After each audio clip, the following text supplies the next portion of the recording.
오늘 아침 굿모닝 시카고.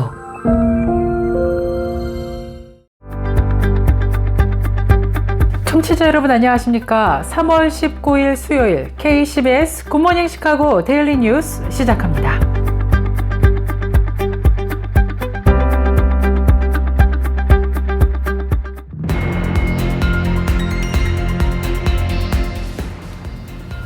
오늘의 주요 뉴스입니다.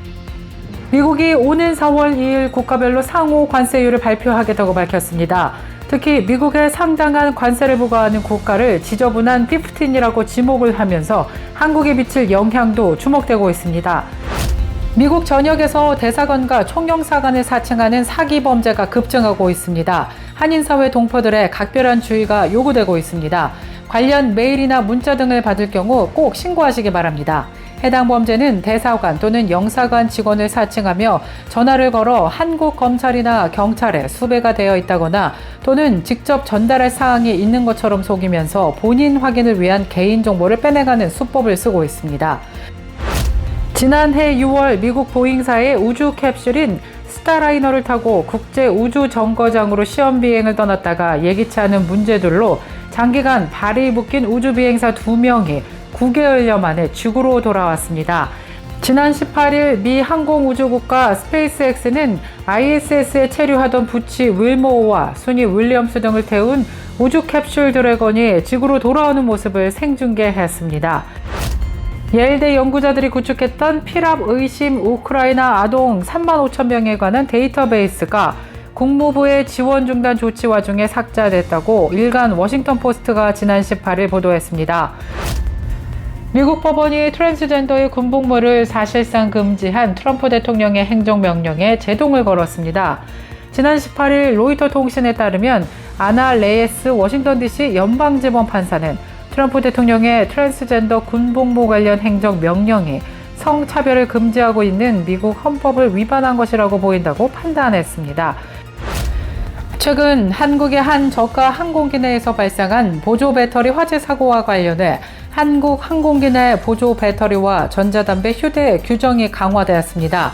한국국토교통부는 3월부터 리튬이온 보조 배터리와 전자담배 관련 새로운 안전지침을 시행하고 있다면서 여행객들의 주의를 당부하고 나섰습니다. 이상 오늘의 주요 뉴스입니다. 첫 소식입니다. 미국이 오는 4월 2일 국가별로 상호 관세율을 발표하겠다고 밝혔습니다. 특히 미국에 상당한 관세를 부과하는 국가를 지저분한 15이라고 지목을 하면서 한국에 미칠 영향도 주목되고 있습니다. 미 재무부 장관은 폭스뉴스와의 인터뷰에서 4월 2일에 미국은 다른 나라들에 대해 관세 명단을 내놓을 것이라고 언급했습니다. 상호 관세율은 국가별로 다를 것이라고 덧붙였는데요. 4월 2일 미국은 각국의 관세에 해당한다고 생각하는 숫자를 각국에 부여할 것이며 어떤 국가는 그 숫자가 꽤 낮을 수 있고 어떤 국가는 꽤 높을 수 있다고 설명했습니다. 그러면서 미국이 약간의 흑자를 보지만 우리와 교역을 별로 하지 않는 큰 그룹의 국가들이 있다면서 이른바 지저분한 15, Dirty 15이라고 부르는 국가들이 있다면서 이들은 상당한 관세를 부과하고 있다고 지적했습니다. 이어 이들 국가가 일정량의 자국 생산을 요구하거나 미국이 수출하려는 식품이나 제품의 안전과 관련 없는 검사를 하는 등 관세 못지않게 중요한 비관세 장벽을 갖고 있다고도 말했습니다. 장관은 이어서 지저분한 15에 어떤 나라가 속해 있는지는 언급하지 않았습니다. 하지만 미국이 그동안 한국을 대표적인 무역 적자국으로 지목해온 만큼 어떤 방식으로든 한국에도 거센 압박이 이어질 수 있다는 전망이 나오고 있습니다. 미국 전역에서 대사관과 총영사관을 사칭하는 사기 범죄가 급증하고 있습니다. 한인사회 동포들의 각별한 주의가 요구되고 있습니다. 관련 메일이나 문자 등을 받을 경우 꼭 신고하시기 바랍니다. 해당 범죄는 대사관 또는 영사관 직원을 사칭하며 전화를 걸어 한국 검찰이나 경찰에 수배가 되어 있다거나 또는 직접 전달할 사항이 있는 것처럼 속이면서 본인 확인을 위한 개인정보를 빼내가는 수법을 쓰고 있습니다. 또한 민원인으로 하여금 실제 정보기관 사이트와 유사하게 만들어진 가짜 사이트로 접속을 하게 한 뒤 금융정보를 빼내거나 해외 송금을 유도하고 있습니다. 특히 해당 사기범들은 발신번호를 조작해서 주미 대사관뿐만이 아니라 주 뉴욕 총영사관, 시애틀, 시카고, LA, 애틀란타 총영사관 등 미주 지역 내 대한민국 공관들의 대표번호로 위장을 해서 범죄를 저지르고 있는 상황입니다. 여러분들의 각별한 주의가 요구되고 있습니다. 지난해 6월 미국 보잉사의 우주 캡슐인 스타라이너를 타고 국제 우주 정거장으로 시험 비행을 떠났다가 예기치 않은 문제들로 장기간 발이 묶인 우주 비행사 2명이 9개월여 만에 지구로 돌아왔습니다. 지난 18일 미 항공우주국가 스페이스X는 ISS에 체류하던 부치 윌모어와 순이 윌리엄스 등을 태운 우주 캡슐 드래곤이 지구로 돌아오는 모습을 생중계했습니다. 동부 시간으로 오전 1시 5분경 우주비행사 4명을 태우고 ISS를 출발한 드래곤 캡슐은 약 17시간 뒤인 오후 5시 57분경 플로리다 앞바다에 입수했습니다. 예일대 연구자들이 구축했던 피랍 의심 우크라이나 아동 3만 5천 명에 관한 데이터베이스가 국무부의 지원 중단 조치 와중에 삭제됐다고 일간 워싱턴 포스트가 지난 18일 보도했습니다.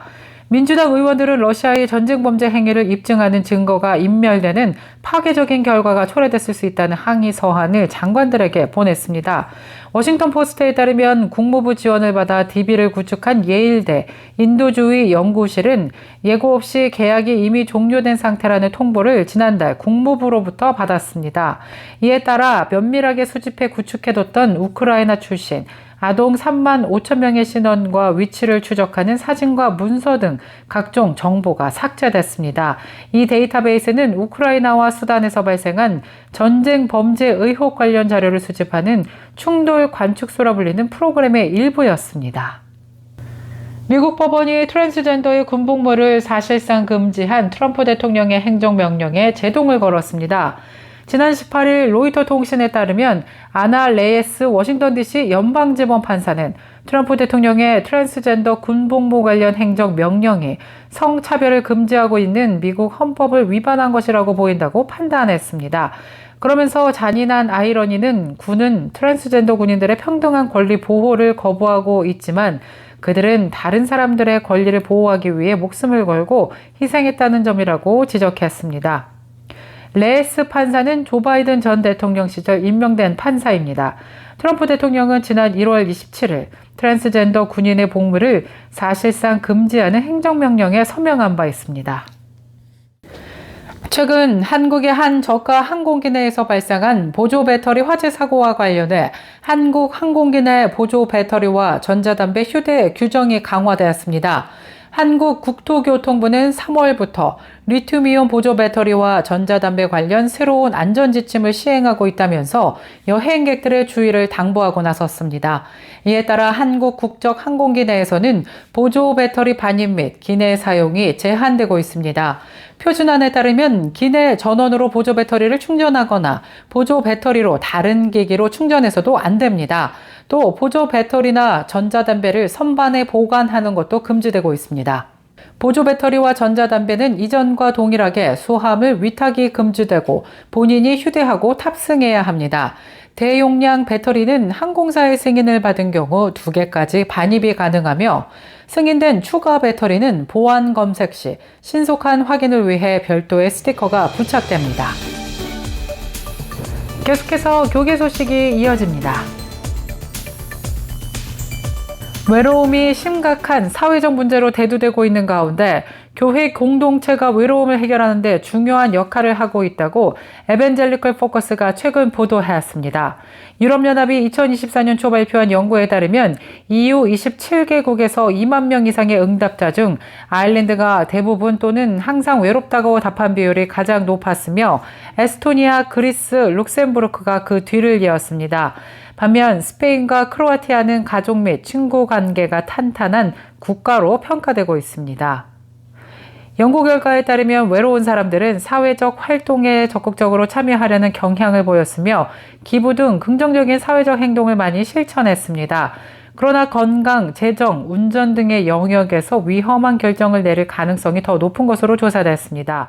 에스더 기도운동, 북한기독교 총연합회 등 17개 단체로 구성된 탈북민 강제 북송 반대 범국민연합이 지난 17일 서울 명동 중국 대사관 앞에서 기자회견을 열고 중국 정부는 탈북 난민에 대한 인권 유린과 강제 북송을 중단하라고 촉구하고 나섰습니다. 성명을 통해 중국은 탈북민을 난민이 아니라 불법 입국자로 간주해 무조건 강제 북송해오다가 몇 년 전부터 10년 이상 거주한 탈북 여성들에게 임시 거주증을 발급해주기를 시작했다면서, 그러나 코로나19 확산 기간 동안 중국 공안에 체포된 2,600여 명의 탈북민 중 상당수가 임시 거주증을 발급받은 탈북 여성들이었다고 지적했습니다. 이어 임시 거주증은 탈북 여성과 결혼한 중국인 가정을 보호하기 위한 조치가 아니라 탈북 여성들을 감시하고 추적하기 위한 것임이 드러났다고 밝혔습니다. 또 중국 정부가 탈북민들을 난민으로 인정하지 않고 강제 북송을 강행하는 것은 심각한 인권 유린이라면서 유엔 난민협약과 고문방지협약인 강제송환 금지 원칙에 따라 탈북민들의 난민 지위를 보장해야 한다고 강력히 요구하고 나섰습니다. 전미복음주의협회가 최근 취약계층에 대한 긍휼을 촉구하는 한편 미국의 자원을 책임감 있게 관리해 나갈 것을 재확인했습니다. 또 연방정부의 국제지원 프로그램을 유지하고 신앙 기반 조직과 협력해 국내외에도 도움이 필요한 사람들을 지원할 것을 촉구하는 새 결의안을 채택했습니다. 크리스천 포스트에 따르면 NA 이사회는 결의안에서 풍요와 비할 데 없는 세계적 영향력을 가진 축복받은 나라의 시민으로서 우리는 또한 더 평화롭고 번영하는 세상으로 이끄는 방식으로 우리 국가의 자원을 관리해야 할 책임을 인식한다면서, 그러한 세상은 우리의 건강과 안전, 부유함, 그리고 훨씬 더 많은 것에 기여하는 우리 국가의 이익에 부합한다고 명시했습니다.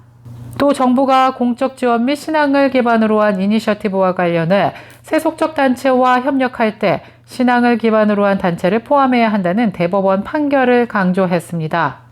NA는 개정안의 일환으로 복음주의자들에게 전도 활동과 연민의 사역을 지원하기 위해 기도하고 관대하게 기부할 것을 요청하고, 예수님의 제자들에게 하나님께서 우리 지역사회에 보내신 이민자와 난민을 환영하고 친구가 되며 그들과 예수의 사랑을 나누라고 촉구했습니다. 인도 북동부의 한 마을에서 기독교인 20만 명이 모여 개종금지법 시행에 반대하는 시위를 벌였습니다. 크리스천 포스트에 따르면 기독교 공동체를 표적으로 삼는 도구로 비판받고 있는 이 법안은 주 고등법원의 지시에 따라 시행될 예정입니다. 당초 아루나찰 부족 공동체의 종교적 관행을 보존하기 위해 입법부에서 통과시킨 이 법안은 강제 유도나 사기적 수단을 통해 이뤄진 개종을 금지합니다. 또 개종을 원하는 개인들은 당국의 사전 승인을 받아야 합니다. 그러나 기독교계는 이러한 규정이 억압적이고 차별적이라고 주장했습니다. 영국 박해감시단체 세계기독연대는 성명을 내고 기독교인들이 최근 보룸마을에서 아루나찰 프라데시 종교 자유법 시행에 항의하는 집회를 열었다면서, 아루나찰 프라데시 기독교 포럼의 깃발 아래 조작된 해당 시위는 지난 몇 주 동안 벌어진 개종금지법 반대 시위의 정점을 기록했다고 밝혔습니다. 포럼은 아루나찰 프라데시주 인구의 30%가 기독교인인데 해당 법안이 불교나 토착신안 등 타 종교 집단에는 영향을 주지 않으며 오히려 기독교인 사회를 부당하게 표적으로 삼고 있다고 주장했습니다.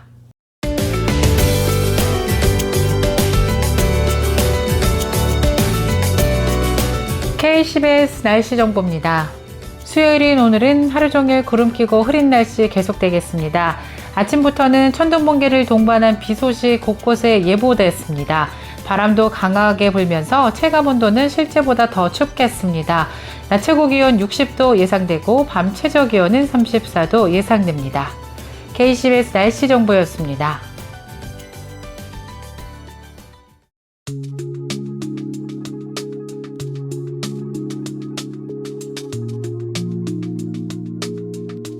지금까지 진행의 아나운서 유정임이었고요. 저는 내일 이 시간에 더욱더 풍성하고 알찬 소식 갖고 다시 찾아뵙겠습니다. 오늘도 하나님의 은혜가 넘쳐 흐르는 행복한 하루 보내시길 바라겠습니다. 청취해주신 모든 여러분 고맙습니다. 한인사회를 위한 박상화 종합보험, 최고의 상품으로 소비자의 행복을 책임지는 영신건강 제공으로 함께합니다.